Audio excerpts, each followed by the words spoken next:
Chapter का नाम है चालान कटवा लो। अब ये क्या है चालान कटवा लो?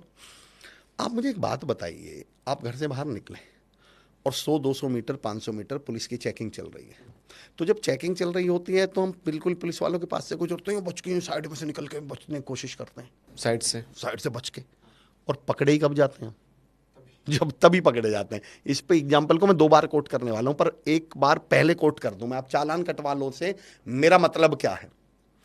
अगर सोचिए आपका 100 मीटर दूर निकलते ही चालान कट जाए।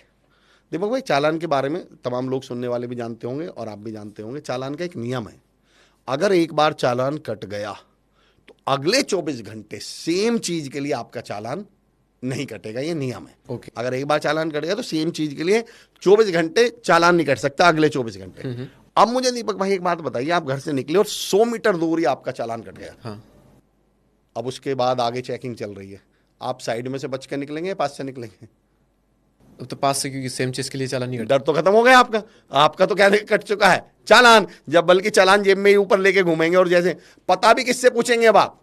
पुलिस वालों से।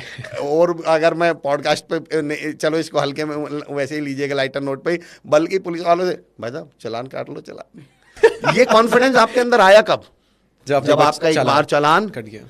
अफसोस, इस दुनिया में 90% लोग उस एक बार के चालान से बचने के लिए सारी जिंदगी डर डर के जीते हैं। मैं कहता हूँ एक बार चालान कटवा लो, एक बार गिर पड़ो ना, एक बार खा लो ना चोट, एक बार फेल हो जाओ, एक बार फेल। लोग स्टेज पे आने से डरते हैं, मैं कहता हूँ एक बार आके देख लो, मरा नहीं आज तक कोई भी काम करके देख लो आप। अनुपम खेर साहब की एक लाइन मैंने सुनी थी और मेरे लिए इतनी बेहतरीन लाइन है, वो इतनी कमाल की लाइन।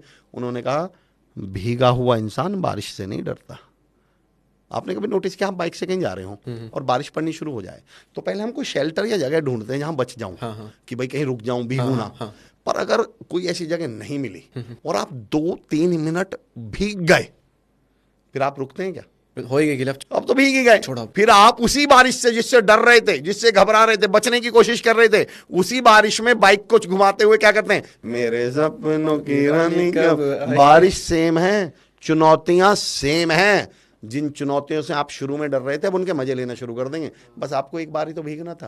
पर हम इतना जिंदगी भर इतना डर डर के जीते हैं, इतना डर डर के जीते हैं कि कभी जीना ही नहीं शुरू कर पाते। और ऐसे लोगों को मैंने नाम दिया है सर, तो वाले प्राणी। कौन से वाले? तो वाले प्राणी। तो वाले समझते हैं आप? तो वाले का मतलब दीपक भाई, ये वो लोग हैं जिनके हर सेंटेंस के लास्ट में क्या लगा होता है?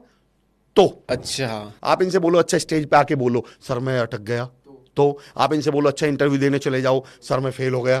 तो आप इनसे बोलो अच्छा अपना बिजनेस शुरू कर लो, स्टार्टअप शुरू कर लो, सर मुझे नुकसान हो गया। तो ऐसे लोगों से मैं बोलता हूं, दीपक भाई तुम रात को सोए, सुबह सो के ही नहीं उठे। तो आप अपने घर से निकले, रास्ते में एक्सीडेंट हो गया। तो हम यहाँ बैठे हैं, छत गिर गई। तो मैं पॉडकास्ट दे रहा हूं, मुझे अटैक आ गया। अरे तो मर गए। मरने के बाद आपने आज तो किसी को डरते हुए देखो, अरे यार मैं तो मर गया यार। आपके शहर आपके पास शहर है इंदौर, बड़े मशहूर शायर हैं राहत इंदौरी साहब। उनका एक शेर है कि लोग हर मोड़ पे रुक रुक के संभलते क्यों हैं, और इतना ही डरते हैं तो फिर घर से निकलते क्यों हैं? भाई इतना डर लग रहा है तो घर बैठिए ना, पर एक शर्त है, आपको पेपर पे लिख के देना पड़ेगा कि घर मरोगे नहीं। आज भी 93% लोग घर पे ही मरते हैं। ऐसा नहीं है कि बाहर जाते हैं मरने के लिए। देखो मैं कोई किताबी बात नहीं करूंगा, मैं जानता हूं दोस्तों, मैं जानता हूं मैं कोई बुकिश, मैंने आज तक मैं कोई एग्जाम्पल देता ही नहीं किताबी। मैं जानता हूं डर लगता है। पर मेरे 2 सवाल हैं। नदी के किनारे चलने से एक बात तो तय है कि आप कभी डूबेंगे नहीं, तय है। पर मेरा सवाल, हमारा मकसद, हमारा जन्म नदी में डूबने से बचने के लिए हुआ था या पार उतरने के लिए हुआ था? हमारा जन्म किनारे पे चलने के लिए भी तो नहीं हुआ। हमारा जन्म तो पार उतरने के लिए हुआ है ना। अंडा फर्श पे गिरेगा तो फूट जाएगा। और अंडे को डर लगता है, यार मैं फूट ना जाऊं। चलिए, मैं आप तमाम जो लोग सुन रहे हैं कमेंट में बताइएगा, मैं और दीपक भाई आप तमाम लोगों को एक साबुत अंडा देते हैं, फूटने नहीं देते, चलो अंडे को हम सब आपको एक साबुत अंडा देते हैं।